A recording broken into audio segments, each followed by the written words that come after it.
Bismillahirrahmanirrahim. Welcome to the FALC Online Academy. This is me lecturer Faisal Ayub. Last session के अंदर हमने शुरू किया था चैप्टर नंबर 2 के अंदर हमने स्टार्ट किया था टाइप्स ऑफ CPUs, उसके कुछ इंपॉर्टेंट फैक्टर्स और उसके बाद हमने कंपैरिजन टॉपिक शुरू किया था. कंपैरिजन का हाफ पार्ट मैं लास्ट वीडियो में पढ़ा चुका हूँ. अब हाफ पार्ट जो है इस वीडियो में हम सीखेंगे और इसके साथ साथ में इसका डायग्राम भी इस वीडियो में शेयर करूँगा. ठीक है. अच्छा, the next point is hyper threading. ठीक है. हाइपर थ्रेडिंग जो SMT है या हाइपर थ्रेडिंग है. हाइपर थ्रेडिंग का मतलब क्या होता है कि जब एक कोर टू प्रोसेसेस को सेम टाइम पे एग्जीक्यूट करने की एबिलिटी रखता हो, उसको हम हाइपर थ्रेडिंग कहते हैं. हाइपर थ्रेडिंग जो है ये इंटेल में पाए जाते हैं और SMT जो है ये AMD में पाए जाते हैं. इसका हर एक कोर अलाउ करता है, हैंडल करता है 2 थ्रेड्स को. यानी मतलब ये है कि एक टीचर है वो ऑनलाइन वीडियो को भी पोस्ट कर रहा है और टीचिंग भी कर रहा है, यानी सेम टाइम पे दोनों काम को परफॉर्म कर रहा है. तो एग्जैक्टली हाइपर थ्रेडिंग का मकसद भी यही है कि हर एक कोर 2 इंस्ट्रक्शंस को या 2 थ्रेड्स को जो है वो हैंडल करेगा. ठीक है. तो ये हमेशा याद रखें कि ये क्या करेगा, ये प्रॉपर तरीके से जो है हाइपर थ्रेडिंग की एबिलिटी है कि एक कोर एक से ज्यादा थ्रेड्स को क्या करेगा, वो प्रॉपरली हैंडल करेगा. और एग्जांपल हम देखें तो इंटेल कोर i9, ठीक है, इसमें 8 कोर्स है और 16 थ्रेड्स है. क्लियर. इसके अलावा AMD के अगर हम Ryzen 9 देख ले तो इसमें 12 कोर्स और 24 थ्रेड्स है. तो एग्जैक्टली ये आपके साथ हाइपर थ्रेडिंग का कंसेप्ट है. हाइपर थ्रेडिंग सिंपल, एक कोर जब 2 थ्रेड्स को जो है वो क्या करे, कंट्रोल कर सके, हैंडल कर सके, उसको हम हाइपर थ्रेडिंग के नाम से जानते हैं. Got it. और इसको हम यूज कहाँ पे करते हैं, बेनिफिशियल इसका मल्टी थ्रेडिंग में, मल्टी थ्रेडेड एप्लीकेशंस में, like 3D rendering, video encoding और साइंटिफिक सिमुलेशन. इन सब चीज़ों में हम ज़्यादातर जो है हाइपर थ्रेडिंग वाला प्रोसेसर्स यूज करते हैं और इससे हम डिफरेंट फायदे उठाते हैं. The next one is power consumption, TDP यानी थर्मल डिजाइन पावर. क्लियर.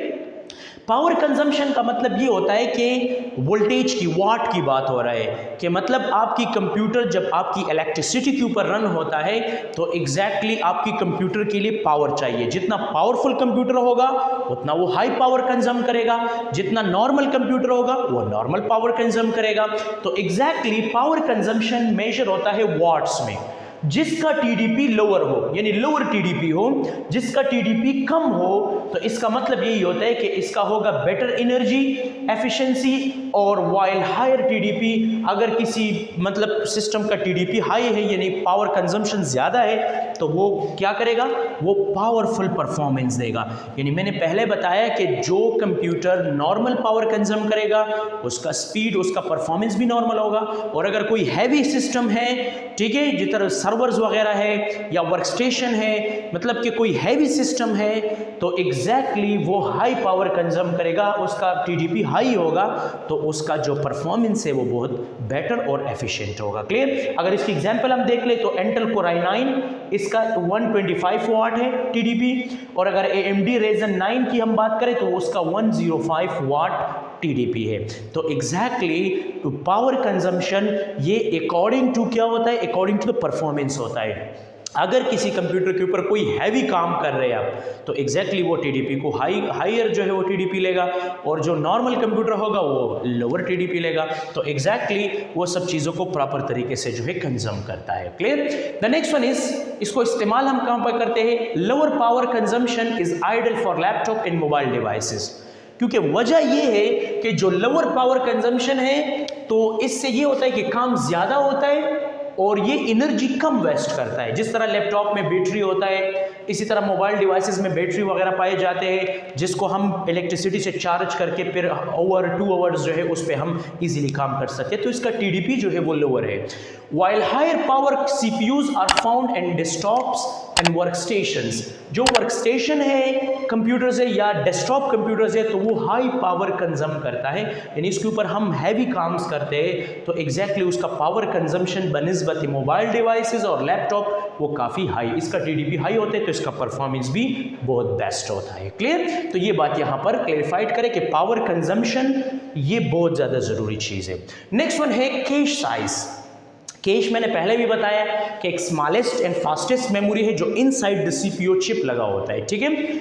इसके अंदर 3 लेवल्स है, लेवल 1, 2, 3, और ये डेटा को स्टोर करता है प्रोसेसिंग के लिए, यानी मतलब सीपीयू जो चीज़ प्रोसेस करता है वो आपके साथ कैश मेमोरी के अंदर स्टोर होता है। तो कैश सीपीयू क्या करता है, वो कैश मेमोरी से क्विकली फास्टली जो है वो प्रोसेसिंग यूनिट को, प्रोसेसिंग पार्ट्स को जो है वो एक्सेस करता है और उसके ऊपर डिफरेंट प्रोसेसिंग वो परफॉर्म करता है। अगर एग्जाम्पल हम देखें इंटेल कोर i9, ठीक है, इसके अंदर 16 MB जो है वो L3 कैश है, और इसके अलावा हम AMD Ryzen 9 की बात करें तो इसके अंदर 64 MB L3 कैश है, ठीक है। मतलब जितना कैश ज़्यादा होगा उतना ज़्यादा प्रोसेस स्टोर होंगे, तो सीपीयू का जो स्पीड होगा वो मच फास्टर होगा। क्लियर, ये बात भी यहाँ पे क्लैरिफाई कर ले, ठीक है।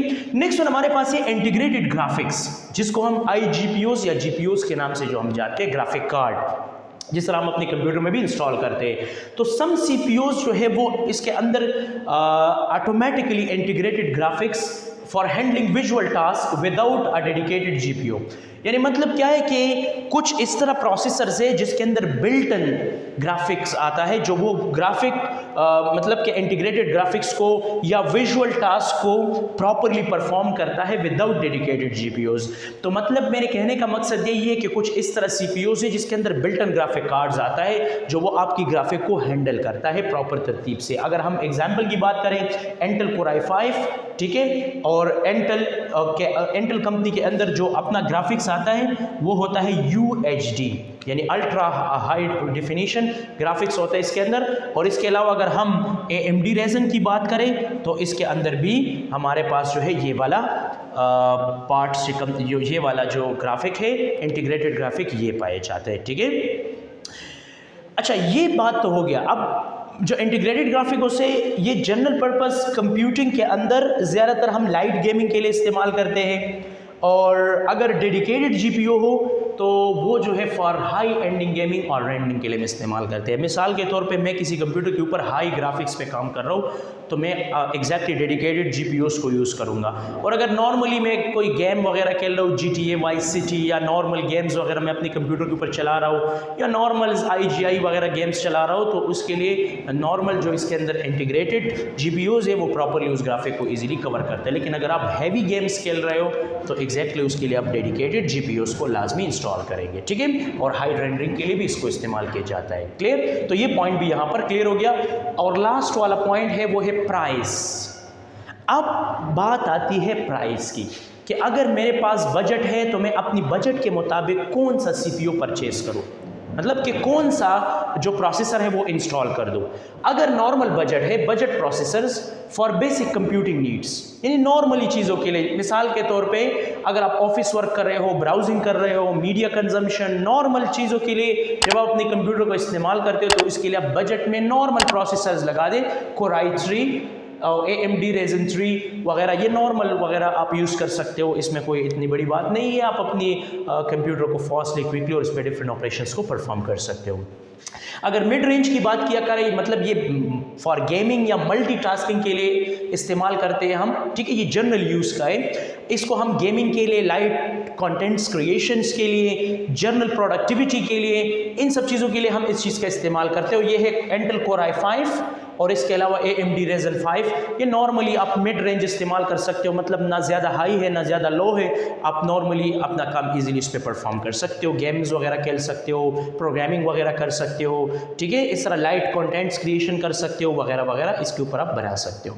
और तीसरा है हाई एंडेड प्रोसेसर्स, जो ये मतलब टॉप लेवल्स प्रोसेसर्स है, तो ये ज़्यादातर हम professional workstations, gaming and demanding applications के लिए हम ज़्यादातर यूज़ करते हैं, मतलब हैवी काम के लिए हम इस्तेमाल करते हैं। तो ये वीडियो एडिटिंग के लिए, 3D रेंडरिंग के लिए, streaming, gaming at high settings, इन सब चीज़ों के लिए हम जो बेसिकली ये इस्तेमाल करते हैं, तो इसके लिए हम हाई एंडेड प्रोसेसर इस्तेमाल करते हैं, जिस तरह इंटेल कोर i9, इस तरह AMD Ryzen 9, ये वगैरह प्रोसेसर हम इसके अंदर जो है वो इस्तेमाल करते हैं। तो एग्जैक्टली ये था आप लोगों का कंपैरिजन्स ऑफ प्रोसेसर्स के PC प्रोसेसर के दरमियान में कौन से कंपैरिजन्स है, हम कौन सा प्रोसेसर मतलब ले लें अपने कंप्यूटर के लिए, या which one processor is better for my work. तो एग्जैक्टली मैंने इन लेक्चर्स के अंदर कंप्लीट डिटेल कवर कर दिया। उम्मीद है आप लोगों को समझ आई होगा।